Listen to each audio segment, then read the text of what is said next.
네, 2017년 11월 고1 모의고사 20번 문항입니다. 나머지 정리의 가장 흔한 유형이죠. 어떤 식 fx를 x 빼기 1로 나눴을 때 목, x 빼기 2로 나눴을 때 목, 그리고 그 몫에 어떤 수를 넣어줬을 때 값을 통해서 원래 함수를 구하는 문제입니다. 그러면은 fx를 x 빼기 1로 나눠줬을 때 목을 fq1x라고 했으니까 이런 식으로 나타낼 수가 있을 거고, 근데 이거는 나눗셈의 가장 기본적인 성질인데, 어떤 식을 1차식으로 나눠주면은 나머지는 나눠준 식보다 차수가 하나 낮은 항이 돼야 해요. 그러니까 1차식으로 나눴으니까 1차보다 작은 0차항, 즉 나머지는 상수항이 되는 거예요. 그럼 만약에 어떤 식을 2차식으로 나눠줬으면 나머지는 뭐가 될까요? 나머지는 1차식 이하의 식이 될 겁니다. 이것이 식의 나눗셈의 가장 기본적인 성질인데, 이를 이용해서 문제를 풀어줄게요.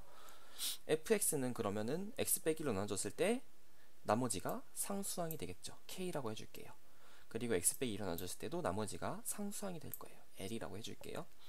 그러면은 문제에서 fx의 최고차항의 개수가 1이라 했으니까 qx는 결국 x 더하기 어떤 수의 꼴로 표현이 될 거예요.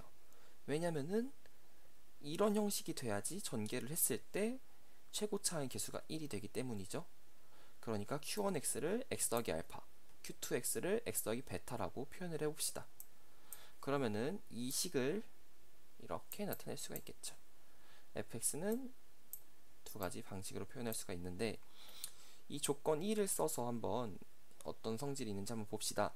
Q2는 F2라고 했네요. Q2는 이렇게 표현을 했으니까 1 더하기 베타가 될 것이고, F2는 여기에다가 2를 넣어줄게요. 그러면은 F2는 1 곱하기 1 더하기 A 더하기 K니까, 아니죠, 2 더하기 알파 더하기 K죠. 그리고 여기다가 2를 넣어주면은 L과 같겠네요. 우선 이런 식을 하나 얻었습니다.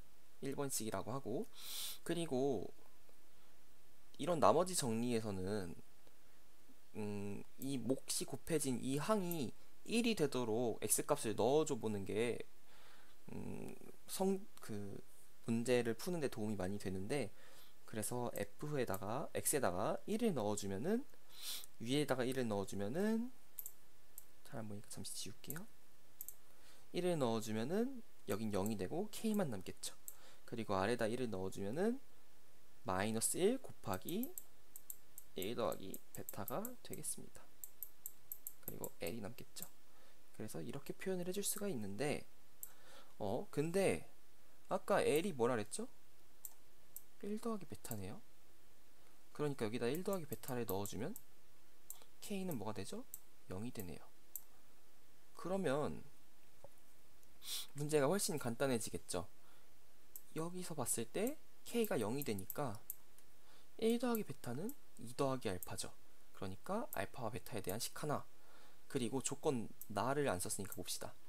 q1에 1, q2에 1은 1을 더하면 6이다. 그래서 q1에 1을 넣어주면 1 더하기 알파, q2에 1을 넣어주면 1 더하기 베타니까 더한 게 6이다. 그러면 알파 더하기 베타는 4다. 미지수가 두 개고 식이 두 개가 나왔죠? 그러면은 연립방 정식을 통해서 모든 미지수를 구해줄 수 있습니다. 3번식과 4번식을 더하면 이 알파는 3이 되고 알파는 2분의 3이 되네요. 아까 fx는 이런 식으로 표현을 할 수가 있었으니까 q1x는 일로 와봅시다.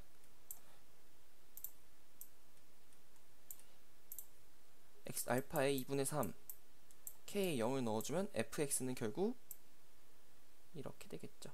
그럼 이제 x에다가 3만 넣어주면 문제가 풀립니다.